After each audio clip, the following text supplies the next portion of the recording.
E aí, pessoal, tudo bem? Dando continuidade então aos temas das orientações práticas de ventilação mecânica. Hoje nosso vídeo vai falar do tema 7, que fala sobre a monitorização do paciente em ventilação mecânica. Não sei se você tem acompanhado, mas aqui no canal nós temos feito lives e feito alguns vídeos falando de cada tema desse documento importante para quem quer trabalhar com ventilação mecânica e se atualizar em relação à ventilação mecânica. Falando de atualizar, se você quer ficar atualizado, não se esqueça aí de se inscrever no canal Apollo Fisioterapia, apertar o sininho para você receber notificações de que lancei novos vídeos aqui e, é claro, curte e compartilhe esse vídeo aqui para todo mundo acompanhar o canal Apollo Fisioterapia. Vamos lá que eu vou te mostrar o tema 7 das orientações. Bora lá? Muito bem, então, pessoal, nós vamos falar da monitorização do paciente em ventilação mecânica, o tema 7 desse documento tão importante aí que a Sociedade Brasileira de Pneumologia e Tisiologia, junto com a AMIB, lançou recentemente e nós estamos estudando aqui no canal Apollo Fisioterapia. Eu vou deixar na descrição desse vídeo todos os links para os outros temas que eu já fiz aqui e cada dia que for surgindo novos temas, você pode apertar a notificação que você vai receber aí que eu lancei novos temas e que a gente estudou novos temas aqui no nosso canal, tá bom? Então vejam só, pessoal, nós temos aqui os tópicos que vão ser abordados no tema 7 são esses aqui que estão na tela. Como fazer a monitorização da mecânica respiratória, né? Então as curvas né, de gráficas e as medidas de mecânica, a monitorização do alto PIP, a pressão esofágica e a pressão transpulmonar. Depois, o outro tópico aqui dividido é o método de monitorização regional. Então, eles trazem aqui raio-x, tomografia por impedância, tomografia convencional e ultrassonografia. Se eu estou bem lembrado, na Diretriz Brasileira de Ventilação Mecânica tem poucas coisas falando sobre esses métodos aqui. E aqui também vai uma situação, o próximo tema vai falar de monitorização de oxigenação, então aqui não inclui monitorização de oxigenação. Monitorização, por fim, da função neuromuscular, né, da função dos músculos e do drive respiratório, a partir das medidas propostas aqui, são as medidas de P01, o POC, a pressão de oclusão, a pressão muscular na ventilação espontânea, drive de pressão dinâmico também será abordado aqui nesse tema, o tema 7. Bom, inicialmente então, vamos falar das curvas e medidas de mecânica, quais comentários aí os nossos autores trouxeram para a gente. Então, primeiro, né, as medidas de volume, fluxo e pressão, sempre observar, né, estudar corretamente o padrão de onda. Então, aqui vai uma dica, né, conheça corretamente o padrão, o que é normalidade de ondas de fluxo, pressão e volume, pelo menos, né, que são as principais curvas que a gente encontra nos ventiladores. Depois, a partir dessas observações de padrão, qualquer mudança de padrão, é possível observar inclusive a intensidade de comprometimento que eu tenho da via aérea de alguns pacientes, obstrutivos, restritivos, enfim, alterações, serrilhamentos, né? Isso tudo eu consigo observar pelas curvas. E, a partir dessa observação, ajustar parâmetros para corrigir aquilo que for possível. Então, levando em consideração, né, os artigos que foram encontrados, eles falam que deve ser monitorizado a mecânica, manter níveis seguros de avaliação, né, quando você mantém uma mecânica adequada, você tem menor mortalidade, e eles propõem que você avalie, no mínimo, o pico de pressão, a pressão de platô, a pressão resistida, o drive de pressão, o alto PIP, a resistência da via aérea e a complacência estática, ok? Aí eles apresentam essa imagem bastante clássica aí pra gente, né? Onde você tem a medida do PIP, venceu aqui uma certa resistência, sobe linearmente a pressão até o pico de pressão. Estabelece-se uma pausa, pressão de platô. Aqui, então, essa diferença é a pressão resistida, essa diferença é o drive de pressão. A partir do drive da pressão resistida e o fluxo, você consegue calcular a resistência. A partir do drive de pressão e o volume que foi utilizado, você consegue também medir a complacência, né? E aí eles apresentam a clássica equação do movimento. Se você é fisioterapeuta, trabalha com ventilação mecânica, ou médico, ou qualquer profissional da saúde que trabalha com ventilação mecânica, essa equação tem que estar na nossa cabeça, porque ela ajuda, né, a gente, de alguma forma, entender aquilo que pode estar acontecendo com o meu paciente. De um lado eu tenho a pressão da via aérea mais a pressão muscular, se for o caso, né? Se o meu paciente tiver um esforço respiratório. No caso da complacência, não é bom, ele não deve estar fazendo esforço, tá? Na resistência da via aérea multiplicada pelo fluxo e o volume dividido pela complacência, mas também considerando o PIP total e não o PIP, somente o PIP do ventilador. Então, considerando inclusive o alto PIP. Bom, quando você vai fazer a mecânica, o que eles propõem então? Que você faça em VCV com fluxo quadrado, justamente por conta desse fluxo aqui, ó. A pressão de platô com uma pausa de 0,5 a 2 segundos. E na pausa, você tem que ter certeza que não há vazamentos, nem que a pressão do cuff esteja diminuída, permita vazamento ali também. Então, ajuste a pressão do cuff também, né? Porque senão esse platô não vai ser obtido. Diante disso, eles colocam como normalidade, né? Eles apresentam essa tabela de normalidade, manter pico menor que 40, platô menor que 35, pressão resistida vai depender do fluxo, o drive de pressão menor que 15, alto PIP idealmente é zero, né? Resistência da via aérea menor do que 10, é a normalidade, complacência estática entre 40 e 70. Existem autores que falavam de 60 a 100, então essa daqui, a referência usada pelos autores do tema, fala em 40 e 70 de complacência estática. E o alto PIP? Né? O alto PIP é outra variável que foi citada ali no começo dos tópicos, que vai ter que ser considerada na monitorização, onde o alto PIP é a pressão alveolar que fica acima do PIP, muito comum nos pacientes obstrutivos, que é o paciente DPOC e o paciente asmático em crise, né? Como exemplo. Já se tem muitos artigos, então, falando sobre isso. Então, sugere-se que a monitorização do alto PIP ela seja, de fato, feita, que você identifique na curva fluxo-tempo a exalação incompleta, que isso pode estar indicando a ocorrência de alto PIP, e fazer uma pausa expiratória também de 0,5 a 2 segundos, assim como nós observamos ali na complacência, só que era uma pausa inspiratória. E aqui, né, demonstra aquilo que a gente acabou de dizer, onde você, durante a fase exalatória, você tem uma interrupção do fluxo expiratório e isso pode estar gerando alto PIP. Então aqui seria a pressão da via aérea, a hora que você percebe esse PIP ele está acima da PIP que você ofertou. Ok? Isso é o alto PIP por conta do fluxo não ter zerado aqui, né, de uma obstrução, você não conseguir exalar em tempo suficiente. Ou até mesmo por isso que a gente fala, né, que a monitorização é importante para você regular o ventilador, isso aqui permite eu pensar em regular maior tempo exalatório. Beleza? Bom, e pressão esofágica, né? A pressão esofágica não é muito a realidade de alguns serviços, mas eles abordam esse tema aqui. Bom, quando a gente fala de mecânica respiratória, você está falando de dois componentes, o componente pulmonar e o componente torácico. Né? A partir da pressão esofágica, a gente consegue, então, identificar se tem uma pressão muscular, uma ação muscular, que seria, né, a ação muscular seria detectada a partir da pressão pleural, que na verdade a gente pode estimar essa pressão pleural pela pressão esofágica. Então, por exemplo, se eu tiver a pressão esofágica e eu fizer lá uma pausa inspiratória, eu consigo fazer a avaliar, né, uma pressão transpulmonar inspiratória, ou seja, eu pego a pressão de platô e subtraio a pressão pleural, que é essa esofágica aqui. Já se eu estiver em pausa expiratória, eu faço, né, a pressão transpulmonar expiratória, que nada mais é do que o PIP subtraio da pressão pleural. Isso daria aí para mim as pressões transpulmonares ins e expiratórias.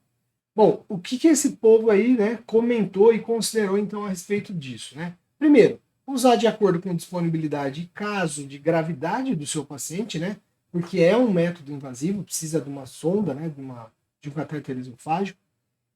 Indica para uso em pacientes com baixa complacência torácica, por exemplo, pacientes obesos. Quando a pressão de platô ela está muito elevada e eu não consigo entender, né, não parece corresponder a essa distensão, pulmonar, então pacientes cujo volume para aquela pressão transpulmonar ela tem que ficar menor do que dependendo, né, o volume corrente para uma pressão sempre menor do que 25.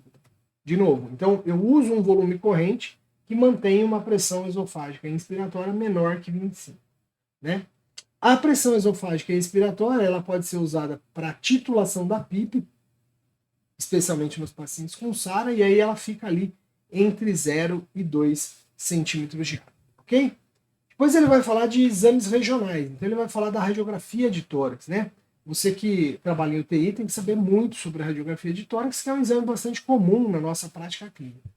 Então, primeiro, né, considerar sempre a indicação para algumas alterações, como elas, a doença intersticial, as pneumonias comunitárias ou pneumonia associada à ventilação mecânica, pacientes com SARA e DPOC, aqueles que você, ao avaliar, tem suspeita de atelectasia, derrame pleural ou pneumotórax, pacientes hipervolêmicos ou com congestão pulmonar, para você acompanhar, e acompanhar posicionamento de sondas, catéteres e tudo. Né? E aí você tem que ter discernimento para não ficar expondo o paciente à radiação, se eu preciso avaliar, solicitar raio-x todos os dias. Ok?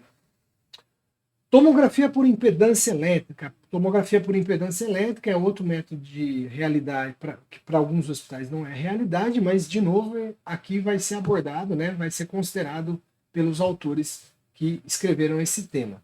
Bom, primeiro comentário, é um método considerado não invasivo e livre de radiação, como uma vantagem, permite uma avaliação dinâmica do sistema respiratório, então a abertura e fechamento pulmonar, ajuda a ajustar a ventilação mecânica, especialmente naqueles pacientes cuja estratégia ventilatória, por exemplo, é o recrutamento alveolar, é o uso de PIP. Então aqui a gente exemplifica aí, né, o PIP no paciente com SARA. A tomografia por impedância elétrica deve ser considerada como uma ferramenta importante para auxiliar aí na ventilação mecânica, porém a disponibilidade, né, é uma questão ainda questionada, já que muitos hospitais não vão ter esse tipo de monitorização. Agora, e a tomografia convencional, né? Tomografia convencional, lembrando que nós temos aí que deslocar o paciente muitas vezes para o setor de radiologia. Esse paciente, dependendo da gravidade, a gente tem que julgar se vai ter benefício, né, de ir até o setor de radiologia para fazer esse exame. Ele é, assim como o raio-x, um método de radioativo, né, que tem ação, tem radiação, então, mas que permite, né, uma identificação muito precisa das estruturas pulmonares, estruturas ósseas, que não são necessariamente visualizadas na radiografia. Né? Alguns casos que eles consideram importante fazer a solicitação da tomografia. Então, a insuficiência respiratória de origem ainda não conhecida, pacientes com embolia pulmonar ou suspeita de embolia pulmonar, as suspeitas de neoplasia, pacientes que eu quero monitorizar o recrutamento alveolar, pacientes que têm complicações pulmonares ou infecciosas ou inflamatórias, e no caso mais recente, aí a gente viu para a gente avaliar a extensão e a gravidade do paciente com Covid-19. A ultrassonografia, né, um exame bastante utilizado já há algum tempo, porém que teve uma crescente utilização aí na Covid-19. Então, o ultrassom pulmonar, para diagnóstico e monitorização das alterações pulmonares, ele pode ser indicado. E como eu utilizo, né, o ultrassom pulmonar? Eu utilizo para avaliação das estruturas musculares índice e expiratório, então espessura de diafragma, espessura de reto abdominal, acompanhar pacientes com desmame difícil e prolongado, então especialmente na parte muscular, e ver se não tem alguma alteração pulmonar que possa estar contribuindo para esse desmame difícil e prolongado, acompanhar pacientes com congestão pulmonar e derrame, então você olhar aquelas linhas chamadas de linhas B, né, na ultrassonografia, observar se tem reaeração ou está ocorrendo a atelectasia, então acompanhar a ventilação do paciente. No diagnóstico de pacientes com SARA e pacientes com pneumotórax é importante, lá é fácil a gente visualizar na ultrassonografia. Ok? Bom, e o drive de pressão e esforço muscular, né? Como é que a gente pode avaliar? Então ele vai trazer aqui 3 medidas importantes aí para a gente falar da avaliação do drive ou do esforço muscular no paciente em ventilação mecânica. O primeiro deles é o P01, então que é uma medida feita em 100 milésimos de segundo, né, nos primeiros 100 milésimos de segundo, e que avalia basicamente o drive respiratório e o quanto eu estou fazendo de assistência para esse paciente. Portanto, ele deve ser utilizado para pacientes que estão em respiração espontânea, em PSV, por exemplo. Né? E ele consegue me indicar se eu estou dando uma hiper ou subassistência ao paciente, né? Uma hiperassistência ou subassistência. O que então me permite ajustar aí a pressão suporte. Então eu vou medir o P01, se esse P01 entre 1,5 e 3,5, ok. Caso ele esteja menor que 1,5, significa hiperassistência. Maior que 3,5, subassistência. Menor que 1,5, diminui a pressão suporte. Maior que 1,5, aumenta a pressão suporte. Basicamente isso, ok? Outra medida é o POC, a pressão de oclusão. É uma pressão negativa que vai ser gerada durante uma oclusão respiratória. Portanto, o paciente tem que estar com drive respiratório, fazendo esforço. Ele tem uma correlação boa com a pressão muscular, né? Diz que o POC é 75% é pressão muscular, então a P músculo, que é uma medida mais difícil de fazer, ela pode ser estimada pelo POC. Né? Então a gente tem que medir também em pacientes com drive respiratório, a pausa pode ser de até 5 segundos, e aí a pressão muscular ela pode ser calculada você multiplicando o POC por menos 3 quartos ou multiplicando por 75%. E uma pressão muscular, né, esse resultado ele pode estar entre 5 e 10 centímetros de água. Entre 5 e 10 centímetros de água. Abaixo de 5, possivelmente eu estou dando uma superassistência, acima de 10, uma subassistência, a pressão muscular está bastante alta. E por último, né, a última medida, né, que eles propõem é a própria pressão muscular e o drive de pressão dinâmico. Né?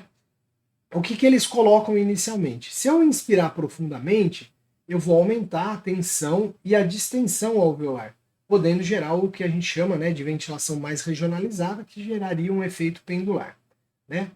Esse estresse, né, o aumento de tensão, o drive de pressão transpulmonar dinâmica, ele consegue me dar ideia de como está esse estresse. Então, o que se faz? Uma pausa inspiratória durante o esforço espontâneo, né, e aí eu vou visualizar qual que é o real platô. Ou seja, eu coloco um determinado volume, né, eu conheço quanto de volume o paciente está fazendo, e aí esse volume de fato que esse paciente está fazendo vai parar lá dentro e gerar uma pressão de platô real, que é essa pressão chamada de pressão de distensão total.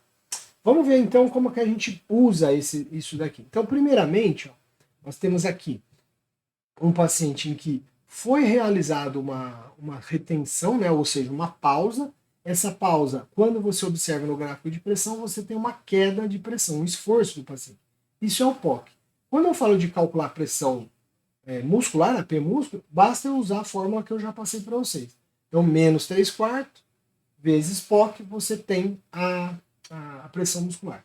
Já o delta de pressão dinâmico, né, que é esse delta de pressão dinâmico, eu tenho que multiplicar o POC por 2/3 do POC. Né? Negativo de 2/3 vezes POC. Tá? Eu poderia, então, obter a partir de pressão esofágica também, né? E aí eu teria aqui a pressão esofágica e aqui também o delta dinâmico, né? Então, que é essa diferença de pressão aqui da via aérea, e aí eu conseguiria calcular, então se eu tivesse a monitorização, eu conseguiria calcular esse delta dinâmico aqui, ok? Bom, ainda falando disso, né, aqui a gente mostra o delta dinâmico para como que se avalia, né? Se você tiver a pressão real, né, então eu tô lá, né, uma pressão, próxima pressão, pausa. Fiz a pausa, ó. Quando o meu paciente, durante a inspiração, ele fez o esforço, né? Ele fez aqui uma pressão esofágica, um esforço, ele gerou um determinado volume. Esse volume, ele vai, quando relaxar, né? Quando o paciente para de fazer esforço e eu faço a pausa, esse volume gera, então, a pressão de platô, chamada de pressão de platô real. Tá? E valores de normalidade, olha só. Esses valores, né? Eles fazem questão de colocar que esses valores podem sofrer alteração, mas vamos lá, isso aqui serve de um norte para a gente. A pressão transpulmonar inspiratória menor que 20, um pico máximo de pressão muscular inspiratória entre 5 e 10. Então a P músculo de 5 a 10. A pressão de platô durante a pausa inspiratória em ventilação mecânica tem que também estar abaixo de 30. O drive de pressão, que é o drive dinâmico, menor que 15. A pressão muscular obtida de 5 a 10, então aqui e aqui, né, de 5 a 10 nas manobras de oclusão ou na pressão esofágica, e a P01 quando eu faço uma manobra de oclusão entre 1,5 e 3,5. Beleza? Galera, esse foi então mais um vídeo aqui falando falando aí das orientações de ventilação mecânica. Eu espero que você tenha gostado desse vídeo. Acompanhe aí comigo, esse foi o tema 7. Não esquece aí de curtir, de se inscrever no canal Apollo Fisioterapia e também, se você puder compartilhar, comentar, isso aí ajuda o canal Apollo Fisioterapia a crescer aqui no YouTube. Beleza? Grande abraço a todos e até o próximo vídeo no nosso canal.